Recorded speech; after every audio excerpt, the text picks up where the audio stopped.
জন ছাত্রের বয়সের গড় 15 বছর। 13-18 বছরের বয়সের 2 জন ছাত্র চলে গেল এবং 16 বছর বয়সের একজন নতুন ছাত্র ভর্তি হলো। বর্তমানে ছাত্রদের বয়সের গড় কত? 25 জন ছাত্রের বয়সের গড় 15 বছর, অতএব তাদের মোট বয়স হবে 25 জন গুণন 15 সমান 375 বছর।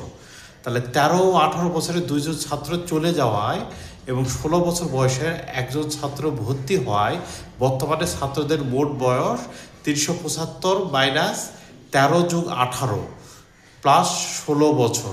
কারণ এই 13 আর 18 বছরের 2 জন ছাত্র চলে গেছে এবং 16 বছরের নতুন একজন ছাত্র ভর্তি হয়েছে।